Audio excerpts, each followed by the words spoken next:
لال مسور دال کے پراٹھے کیا آپ نے کبھی کھائے ہیں؟ بہت مزیدار، بہت یمی، بہت سافٹ، بہت زبردست قسم کے بنیں گے۔ کہتے ہیں کہ بچپن کے ذائقے کبھی نہیں بھولتے۔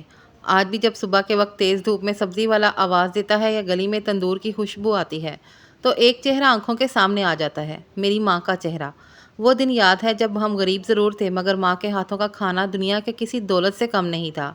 ایک دن فریج میں کچھ خاص نہ تھا، بس تھوڑی سی بچی ہوئی ابلی ہوئی لال مسور کی دال تھی۔ میں نے منہ بنایا اور کہا، امی ناشتے میں پھر وہی دال؟ امی ہنسی اور بولی، آج تمہیں ایسا ناشتہ کھلاؤں گی کہ ساری زندگی یاد رکھو گی۔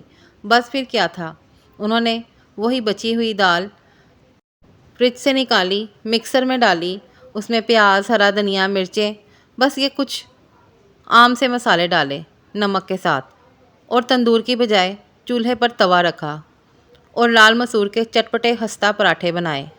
پہلا نوالا منہ میں گیا تو حیرت رہ گئی۔ وہ ذائقہ، وہ خوشبو، جیسے ماں نے سادگی میں بھی محبت کا خزانہ چھپا دیا ہو۔ آج میں خود ماں ہوں، زندگی کی مصروفیت میں نہ وہ وقت رہا نہ وہ ذائقے، مگر جب کبھی امی کی یاد آتی ہے تو میں وہی لال دال کے پراٹھے بناتی ہوں، یعنی مسور کی دال کے، ماں کو یاد کر کے، اور ہر نوالے کے ساتھ دل سے دعا نکلتی ہے، یا اللہ میری ماں کو جنت کے اعلیٰ درجے عطا فرما۔ یہ ریسیپی صرف ایک کھانا نہیں، یہ ایک یاد ہے، ایک دعا ہے اور ایک محبت ہے جو ہر گھر میں ہونی چاہیے۔ بالکل، ماں کے بنا کوئی گھر گھر نہیں۔ ماں کے پیروں تلے جنت ہے، مگر ماں کے ہونے سے گھر میں ہی جنت ہے۔ بے شک جو میری اس بات سے ایگری ہے کمنٹ میں ضرور بتائیں، اور میری ریسیپی کیسی لگی وہ بھی ضرور بتائیں۔ نیو آنے والے چینل کو سبسکرائب کرنا مت بھولیں، ویڈیو کو لائک کریں، شیئر کریں، پیارا سا کمنٹ کریں، اور میری ریسیپی کو بالکل ایسے ہی ٹرائی کریں۔ بہت مزیدار لال مسور دال کے پراٹھے بنیں گے۔ آپ چاہیں تو ماش کی دال کے بھی بالکل ایسے ہی پروسیجر سے بنا سکتے ہیں۔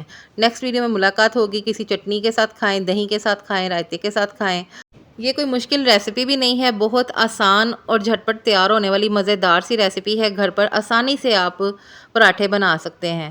گرمیوں میں بھی کسی سالن وغیرہ پہ دل نہیں کرتا، آپ کہیں گے کہ پراٹھوں پہ کیسے دل کرے، لیکن یہ پراٹھے آپ ایک بار بنا کے ٹرائی کریں، آپ کو پتہ چلے گا کہ گرمی میں واقعی ان پراٹھوں کا کتنا مزہ ہے۔ سردیوں میں تو ہے لیکن گرمیوں میں ان کا زیادہ مزہ آتا ہے۔ چٹنی لیں، سلاد لیں، ساتھ میں لسی بنائیں، نمکین لسی، کچی لسی، تو آپ کو بہت ہی مزہ آئے گا کھانے کا انشاءاللہ تعالی۔ چلیں پھر سے دیں اجازت، دوبارہ سے نیکسٹ ویڈیو میں ملاقات ہوگی، تب تک کے لیے اللہ حافظ۔